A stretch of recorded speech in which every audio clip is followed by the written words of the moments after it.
For decades, the same question echoed through agencies, corporations, and governments. Is it possible to control the human mind? The search for the answer never stopped. Not in theories or science fiction, but in a secret program that operated for more than 20 years without any real oversight. Thousands of people were involved without knowing it. More than 80 institutions participated. At least 149 different sub-projects were launched. Universities, hospitals, entire infrastructures became part of something far bigger than they ever imagined. A network that stretched for years, crossed borders, infiltrated the structure of a nation, and advanced in such a way that no outsider could fully understand the system. Who was behind this project? Why was the CIA interested in mind control? This is the story of Project MK Ultra. World War II ended in 1945. But the conflict didn't disappear. It simply changed enemies. The United States began dividing the world into two blocks. On one side, the Soviet Union. On the other, the West. There were no direct battles, but there was paranoia, espionage, and a constant obsession with not falling behind. It was a war without gunfire, dominated by fear. The Cold War. In 1949, a Catholic cardinal in Hungary was accused of trying to start a third world war, restore the Austro-Hungarian Empire, and crown himself emperor. Completely absurd accusations of which he was clearly innocent. Yet during the trial, the cardinal appeared drowsy and confessed to everything without hesitation. Months later, American soldiers returning from Korea didn't seem the same. They spoke strangely. They defended communist ideas, as if they had undergone a sudden transformation. The media repeated it over and over: mind control. The term became popular long before the internet existed. Radio programs, newspapers, everyone pointed to the same explanation. In the United States, it became a scandal. CIA officials saw it clearly. If the Soviet Union or China had discovered a way to control minds, they could force captured agents to reveal secrets, turn them against their own country, and even indoctrinate American citizens into becoming communists. The first nation to master mind control would rule the world. The CIA believed the other side was already experimenting with soldiers and prisoners. And if the enemy was doing it, they couldn't afford to fall behind. MK Ultra did not emerge out of nowhere. Earlier projects paved the way. In 1950, a program called Bluebird appeared. Its mission? To discover how to conduct better interrogations. But the results were disappointing. In 1951, the name was changed to Artichoke, and the team running it began asking questions that went far beyond what anyone would consider interrogation. Could a person be forced to do something they would never normally do? Could they be made to forget what they had just done? Could someone's decision-making be completely controlled? To answer these questions, experimentation began. At first, volunteers from within the CIA were used. Soon after, Korean prisoners of war and individuals with no real ability to refuse became subjects. The results were inconsistent, but promising enough to suggest the field was worth pursuing. With Bluebird and Artichoke already active, and fear of communism growing by the day, the CIA made a decision that would change everything. They needed something much bigger, something without limits. A program that didn't rely on a single laboratory. A program capable of competing with what they believed the enemy was already doing, and capable of surpassing it. That's how MK Ultra was born. On April 13th, 1953, the project was officially created under the command of Sidney Gottlieb. Gottlieb was a chemist, brilliant, creative, obsessive, and cold enough to be the perfect candidate for a project like this. CIA Director Alan Dulles granted him unlimited funding, operational freedom, and the authority to recruit anyone he wanted. From that moment on, MK Ultra expanded rapidly. The program fragmented, multiplied, and disguised itself under dozens of different names. Nothing appeared connected, and that was precisely why it worked. From day one, MK Ultra was not about scientific research or improving interrogation techniques. It was about something far more ambitious: the truth serum. The CIA wanted a substance that would force anyone to reveal what they knew without filters, resistance, or the ability to lie. During the height of the Cold War, when any suspect could be hiding vital information, this obsession only intensified. But MKUltra didn't just aim to make people talk. It aimed to make people obey, to control the mind. Not partially, not halfway, completely. Was something like that even possible? Could someone be manipulated to that extreme? Inside MKUltra, they believed the answer was yes, and they began testing it. They sought to create a spy who didn't know they were a spy, a messenger who didn't know they were carrying a message. It sounded too perfect to be real, and yet they tried. The end justifies the means became the rule. What would have been an international scandal yesterday was now just another experiment. MKUltra was willing to go as far as necessary. The objectives grew more extreme. In Kentucky, a small group of people received daily doses of LSD for several consecutive weeks. Doctors observed changes in their behavior, their speech patterns, and their perception of reality. But that was only one piece of the puzzle. The CIA made it clear they didn't want to rely solely on substances. They wanted to expand their arsenal. Any method that could control a person without them realizing it was worth exploring. Hypnosis entered the scene.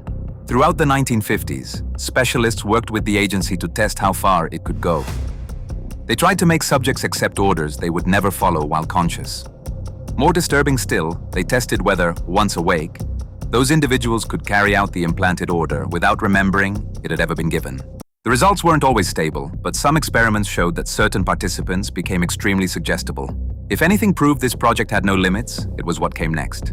Sensory deprivation. The concept was simple. Remove sound, light, time, and any contact with the outside world from a mind, and it begins to break. And when it breaks, it becomes moldable. MKUltra built soundproof chambers, rooms where subjects had no sense of how long they had been inside, and saltwater tanks where the body floated without feeling anything at all. Hours, days, in some cases weeks. The result was exactly what they were looking for. People began to hallucinate. They lost their sense of identity. Fantasy and reality blurred together. And in that state, it became easier to implant ideas, force confessions, or manipulate decisions. But who would willingly agree to participate in something like this? Almost no one. The CIA took advantage of those who couldn't defend themselves. Homeless individuals, prisoners with no alternatives, addicts willing to accept anything in exchange for a dose. They had no voice, no information, and most importantly, no real ability to say no. Many of those used in these experiments had no idea what was happening to them. While this unfolded in laboratories and medical centers, the CIA also operated on the streets. In 1955, the agency rented apartments in San Francisco and New York, furnished to look completely ordinary. Inside, they installed hidden cameras, microphones, and one-way mirrors. Unsuspecting men were invited in. They were offered a drink, and in that drink was LSD. Within minutes, they began losing control of their senses. Behind the mirror, CIA agents took notes and recorded footage, observing how they behaved. By then, the CIA had discovered thousands of ways to break someone, but not a single reliable way to control them. As for LSD, Sidney Gottlieb eventually concluded its effects were too unpredictable, but it was already too late. The CIA had distributed so much LSD throughout the United States that it had seeped into the general public. By the late 1950s, MKUltra was no longer just an American project. It crossed the border into Canada, where the CIA found something it desperately needed. A scientist with international prestige, power, connections, and a reputation so solid that no one dared question him. His name was Donald Ewan Cameron.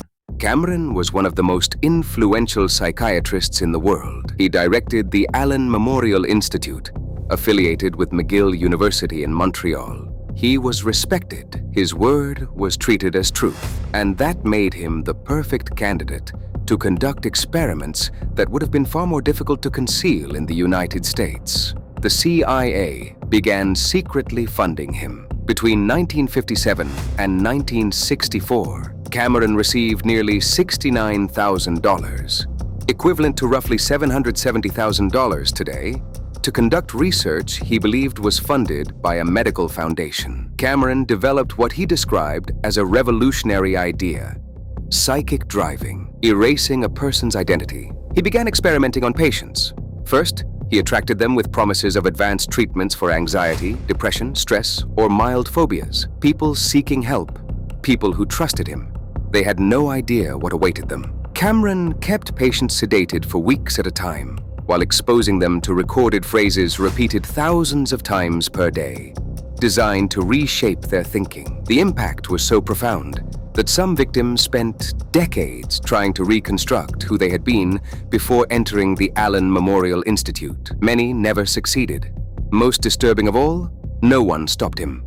No one exposed him. Cameron was untouchable. Throughout the 1950s and 60s, MK Ultra moved like a shadow. It appeared in no public reports. It existed in no accessible records. But it was there, growing beneath the surface. Each year, the network became more complex. The CIA created fake foundations, shell companies, and disguised contracts to fund research. Only a small group at the top knew the full scope of the plan. Most collaborators had no idea they were working for the CIA. They believed they were participating in university studies, medical research, or projects funded by legitimate foundations. If a laboratory began asking questions or a researcher grew suspicious, there was no way to connect it to the larger operation. Each fragment was isolated from the next. And that isolation allowed MK Ultra to survive for nearly 2 decades without anyone assembling the full picture. By the early 1960s, some agency members began questioning whether any of this made sense. They saw victims, damage, experiments that pushed ethical boundaries, and yet no mental weapon had emerged to justify the suffering. In 1964, the first budget cuts occurred. Some sub-projects were cancelled, others were frozen. Officially, it was about cost. Internally, something else was happening. A sense that the CIA was entering territory even they couldn't control. 3 years later, in 1967, another reduction followed.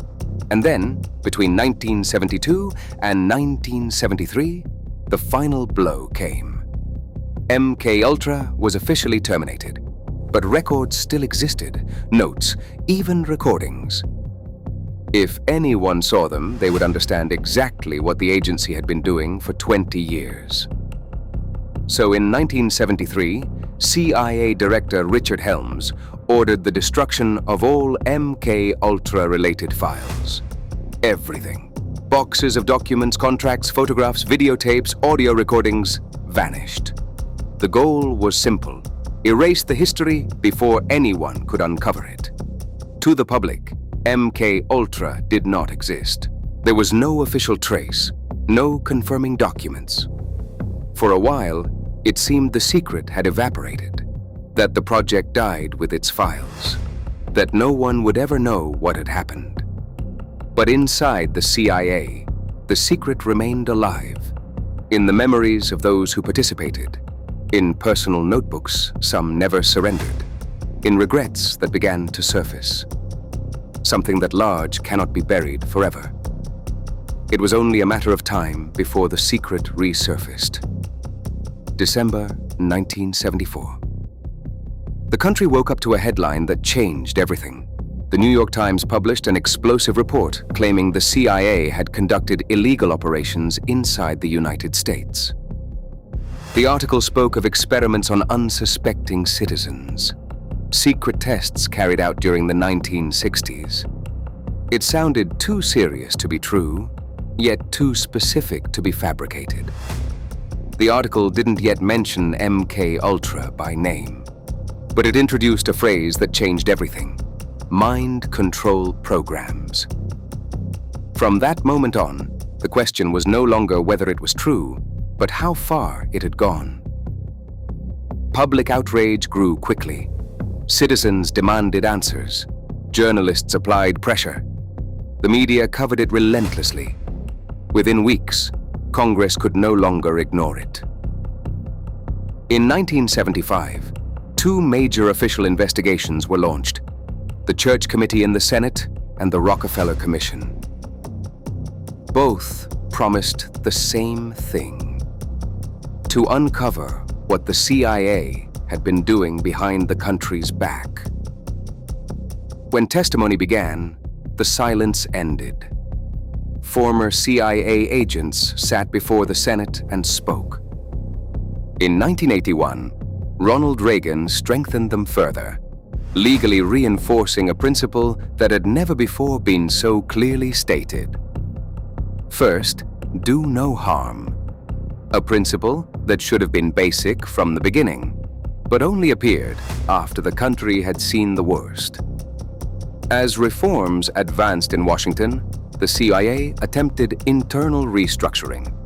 The agency knew MK-Ultra was a moral, political, and institutional disaster, a symbol of what must never happen again. An internal cleanup began.